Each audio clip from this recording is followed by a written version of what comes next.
Hello all. Normal type is quite a unique type due to the fact that it isn't super effective against any type offensively. So I thought, because of how unique it is, why not use them for a Nuzlocke? Rules are, fainted Pokemon must be boxed and cannot be used again. You may only catch the first Pokemon of the type per route. We cannot use any items, and I am including held items there. We cannot overlevel past a gym leader's highest level Pokemon. We must play on set mode. And we cannot use any more Pokemon than the gym badges that we currently hold. We start off this adventure by setting off and seeing a peeping Tom. I don't know if he knows where he is though, as he's currently staring at an old man. Each to their own, I suppose though. We then get given a Pokemon, and I choose Cyndaquil as we cannot get a normal type right off the bat. I use this Cyndaquil in the first battle because we don't have Pokeballs yet, and he smacks down this Peeping Tom's Totodile, only for us to be insulted afterwards. The cheek on this guy. Because of the cheek he gave us, we were asked for his name, and I became incredibly salty, so I let him be forever known as Chump, which serves him right. Now we've been given Pokeballs, I head on to the first route and I run into a Pidgeot and catch it. And since normal is a bit bland, I've decided I'm going to name all of them after spices. I then almost get taken out by a Pidgey that stops me from escaping whilst I'm one hit. However, thankfully it didn't hit me, so I don't need to restart the run. After this, I can head on to Route 46 where I encounter and catch a Spearow. Then, when I make it into Bell Tower, I run into and catch myself a Rattata. Now, Bellsprout Tower is obviously full of Bellsprouts for the most part, so we fly through it thanks to the flying types that we have. Hoot Hoot can't match the raw power of Cumin, so we do take it down, and it was the only thing that gave us even a slight bit of worry. However, we're now ready for Falkner, and he has a Pidgeotto, and quite frankly, none of the Pokemon we currently have are up for the challenge. Therefore, I need to grab the one normal type that is before his gym that even stands a chance, and that is the 1% encounter, Dunsparce. After we grab Dunsparce, we're ready for the gym. He has a move called Rage, which gains more attack power the more a Pokemon is hit. And because of this cool little trick, and Dunsparce having pretty decent stats for this point in the game, it's all we need to sweep through the cheater that is Falkner. I mean, come on, a level 13 Pidgeotto, it's impossible. After this, we head into the Pokemart and are entrusted with an egg that will actually give us a team member later down the line. Then we go on to Slowpoke Well, and at the bottom there's an old man who has tumbled and fallen. Dude must be crazy jacked though, because he survived a fall like that, it's mental. And obviously because of this, when he tells us to clear out the guys in the well, we go and do it, as it's the last thing we want to do is cross this man. Spearow does make incredibly light work of it though. This will be a running theme for Team Rocket in this game, as they are quite pathetic. Now, we go on to Bugsy, and I start with Dunsparce. The reason behind this is actually quite simple. He starts off with his Scyther, and this thing is extremely tough. One crit from it will end any of my other Pokemon, and all its attacks are physical moves, which we can somewhat counteract with the defense curls on Dunsparce. We spam this and it spams Leer until he changes his mind and uses a U-turn. I then max out my defense with defense curl against the Metapod, and all that's left after this is to begin using Rollout. Scyther's part flying type, so it finishes it off in 1, and then the badge is 1, as all that's left now is the Kakuna, which obviously will go down to us. Once this is done, we finally have the egg hatch on us and we get a Togepi. After that, we have a rival fight. Now, he starts off with Ghastly, but we've learnt Pursuit, so we can take it down in 2 of them. The Croconaw then comes out and we have a little chip away contest, and we do eventually win this. However, we are low right now, so we need to switch out as soon as we can. Zubat is part flying and my girl Ginger has Rollout, so the battle ends easily after that. Once this is over, we then head into Ilex Forest, where some guy has let his Farfetch loose, and for whatever reason, it's our job to catch them. Upon returning, he does give us cut though, and that means we can carry on with our journey. A little further on, we then run into a Kimono girl, and our Spearow must be quite smitten because it shows her the way out. On the way to Goldenrod, we run into another Pokemon in Ditto, and it's only fitting that we get a Ditto because we then go for a tour of the daycare, and all I can say now is I have seen some things I cannot unsee. I beg of you guys, do not ever go in there, no matter how much someone pesters you. We then evolve Paprika into a Pidgeotto. After this, we head into the radio tower where the gym leader Whitney is struggling to get 5 yes or no questions right. Therefore, we have no choice but to fly through them all and show her up enough where she wants to return back to her gym. In her gym, I start off with Dunsparce and spam Defense Curl as all her moves are physical and I don't want her to mimic Yawn and put us to sleep. Once this happens, I use Yawn and put her to sleep and then use Rollout to take her out. The Miltank then comes out and gets a taste of its own medicine as all it takes is 2 Rollouts and we finished it off. She was a childhood nightmare for me, but nothing here. We then get told that we've made her cry, so we need to go and console her in order to get our well-deserved gym badge. It's a pain having to deal with her. We then go on a little further where our Rattata evolves into a Raticate.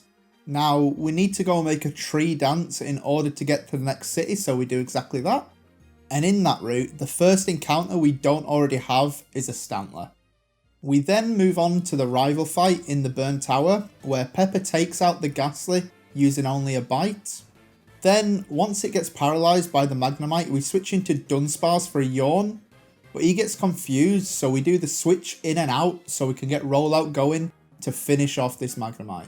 The Rollout is cut short on Croconaur's first turn due to Para getting a hold of us. Since our only other move at this point is Rage, I use Yawn and then switch into Raticate, who gets a critical hit on a Hyper Fang to take him out. Now all that's left is a Zubat and that goes down to 1 cut. I then head downstairs and scare away these cats or dogs. I'm not actually sure which one they are if I'm being honest. And then we head on to our Spearow's evolution into Fearow, who just so happens to be the Pokemon we start with against Morty. How dare he steal the name? Pursuit is super effective against ghosts, so I take out the Ghastly easily. However, I do get put to sleep against the Haunter, and it's doing good damage to us, so I need to switch in, and I choose Raticate, which has recently learnt Crunch. It takes the Haunter down in 1, and then the Gengar goes down in 2, even though it had a Berry Heal, and that gives us the 4th gym badge. I then go in to see the Kimono Girls for a show, but a Team Rocket member is giving them trouble, so I need to make quick work of him so the show can go on. In the next route we encounter a Farfetch'd and catch it, and then in the following route we manage to catch ourselves a Taurus. Once this is done, we go and speak to Jasmine, who won't go back to her gym until we bring her some medicine. Seems to be a recurring theme in this game, gym leaders just being able to leave their posts. It's not like it's a job or anything, but I know if I did that, I'd be fired. We head on to the next town where we run into Suicune yet again, and they run away going majestically along the water like a skimmed stone. But some guy comes up to us and he must be in love with it because he wants to battle us.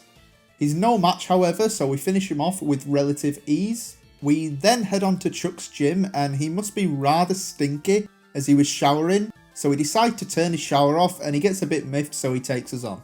We start off with Fearow, who knows Aerial Ace, a move which cannot hit, and Primeape just decides to go for double team, so we take it out easily enough. After this, Poliwrath comes out and we do manage to get him low, but he does take us low at the same time and paralysing us, meaning we need to switch out on the heal. Farfetch'd is flying type and it's actually a pretty strong Pokemon though, so we take it down with no trouble whatsoever. Now that's done, we head back to Jasmine with the medicine, and as a thanks we get bloody blinded by the Ampharos. Like seriously, where's the decency? I'm looking right at it. Anyway, this means Jasmine returns to her gym and we start off with Raticate as I've taught it Dig now. I know for a fact Dig will one-shot both of the Magnemites she has, so I do that. After the Steelix comes in, The plan was to take it out with Taurus and Surf, but unfortunately it takes us too low to the point where we actually need to switch out again. I choose Stantler as it can use Hypnosis to put it to sleep. Now I switch back into Tauros as one Surf will take it out, but it instantly wakes up and hits us, meaning we cannot risk using him going forward. Stantler puts him to sleep again, and then I send in Paprika to use sand attacks so we can avoid as many attacks as possible. After this, I use a Feather Dance to lower its attack before switching into Raticate in order to use Dig versus it. We get decent damage off, but because Steelix is so defensively tanky and she keeps healing it, we do actually run out of PP and we need to switch to Hyperthang, but it does nothing. And we're low, so we need to switch Stantler back in and hope to get it back to sleep. Once it's asleep again, I switch in a Niece, I set up some Swords Dance and finish it off with 2 Night Slashes. On our journey forward, we get belly bounced by a Hiker who gives us the Strength TM as an apology. There's a lot of people bashing us in this game.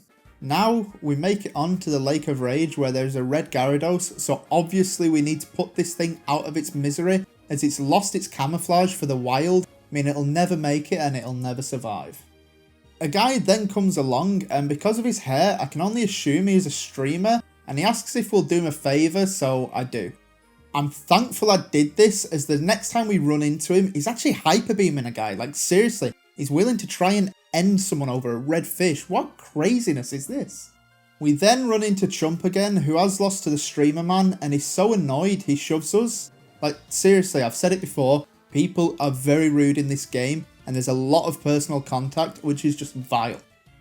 I then go through the area and run into a Giovanni cosplayer. We told him his disguise was quite bad, so he attacks us, but as we've said before, he's a Team Rocket member and they're incredibly overwhelming, so we fly right through him. We then chase his bird towards a passworded door as it keeps screaming the password, and upon it opening the door we have a Team Rocket member come up to us and force us into a double battle. Now, Lance's Dragonite is obviously cheated in here, so I don't know what he's fussing about, but he does help us finish the battle quickly, so I suppose we'll confront him later. Now, there's a bunch of Electrode powering this generator thingy, and he asks us to take them out. Now, he did Hyper Beam someone just before, so I'ma do as he says, wait for him to leave. It does take a while, but he does eventually walk off and leave us be. Now we have the joy of taking on Pryce, who is a proper pain because I've had to control my XP, because for whatever reason, his highest level Pokemon is actually lower than Jasmine's highest level. Stantler uses a combination of Hypnosis and Stomp to take out the seal.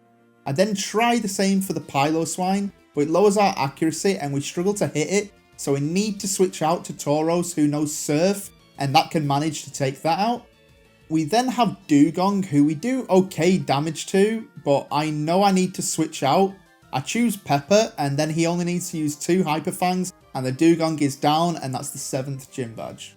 After this, we head back to Goldenrod and decide to get some Team Rocket wear to look down with the kids. Am I cool? Yeah? No? No? Probably not.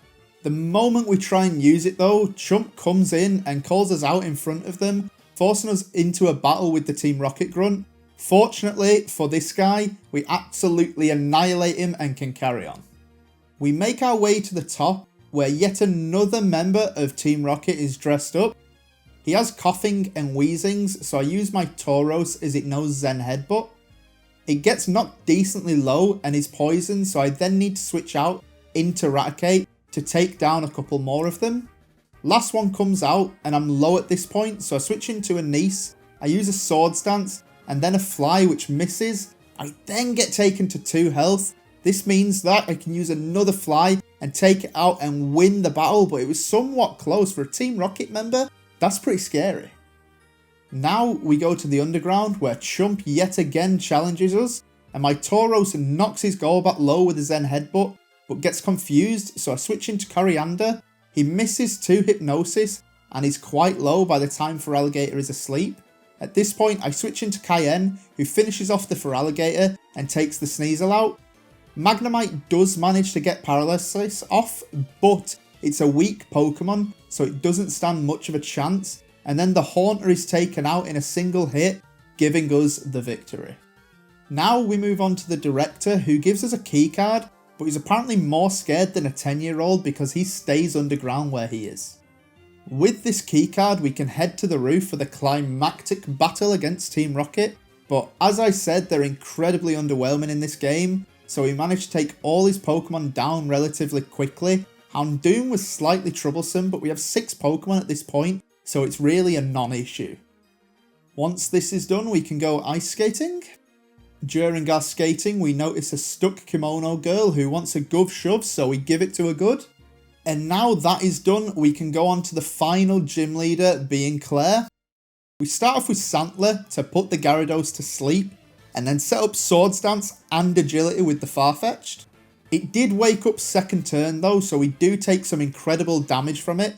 However, at this point, we're set up, we're faster than all her Pokemon, and we're going to one-shot every single one she has. It was a close one. If the Gyarados had a crit, we would have lost, but we pulled through because it didn't.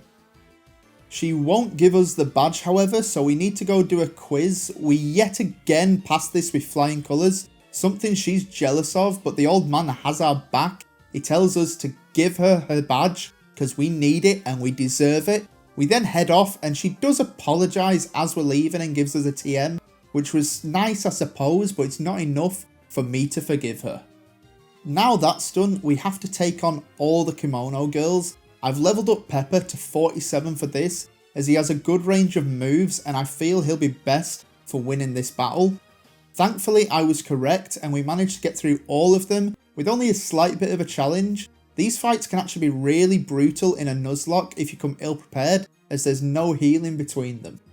After this we head to the bell tower where they do a dance to call forth Ho-Oh. Odd way to call upon a legendary being, but okay. And since it's not a normal type, we Hyper Fang it to it one-shot Raticate. Why do I always do dumb stuff like this in Nuzlockes? With the weight of our fallen comrade, we then go into Victory Road where we have the final encounter versus Chump.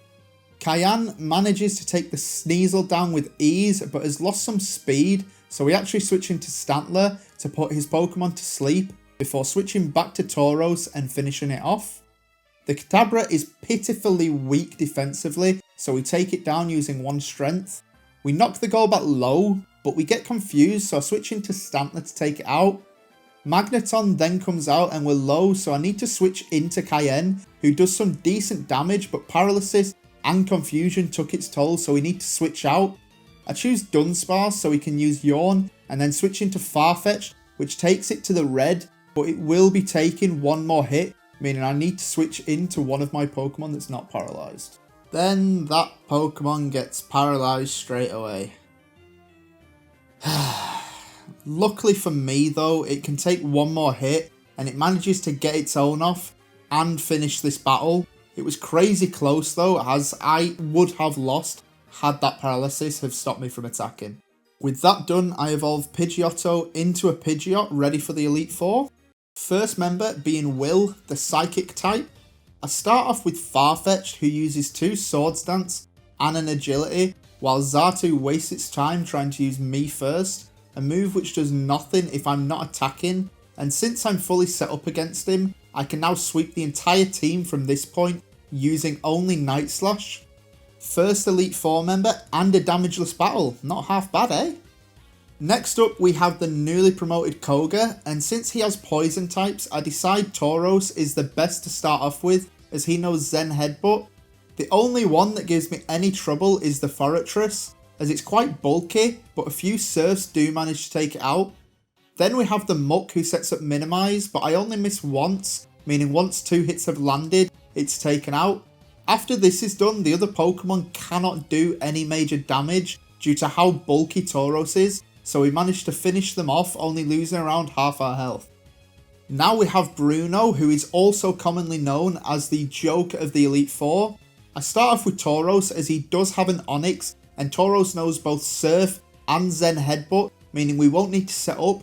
All we need to do is use Zen Headbutt versus the fighting types and Surf against the Onix. However, I didn't use an Ether, so I ran out of PP and had to use Strength versus the Hitmonchan, but it only used a fire punch which barely even damaged us, so another easy victory under our belts.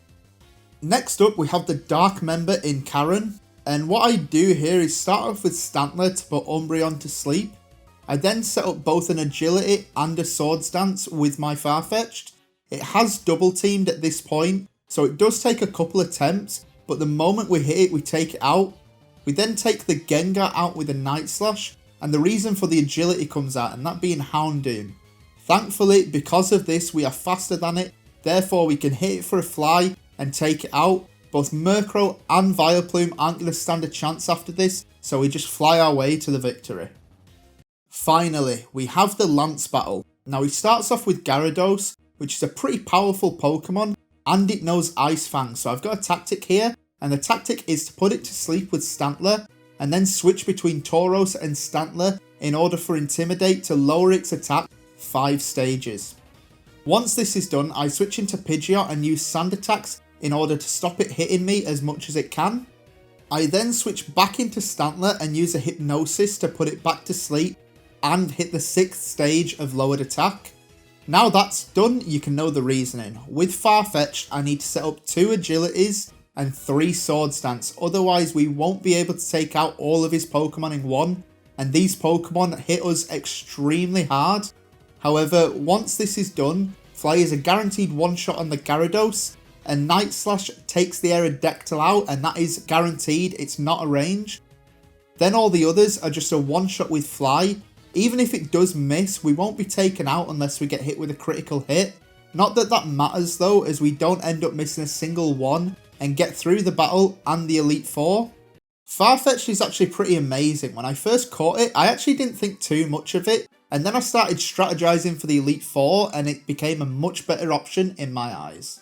Anyway, this video has gone on for a bit of a while, so I'm going to call it here. I will release the Kanto and Red section in the future, so don't worry about that. Hope you guys enjoyed the video. If you did, a like would help me out massively, as it would spread the word to a wider audience and it would open up the discussion within the community a lot further. If you have any suggestions, as always, leave them below. I've got a list and I'm filling it more and more with your suggestions. If you haven't already, subscribe to the channel and see more content like this. Hope you guys have a great day and goodbye.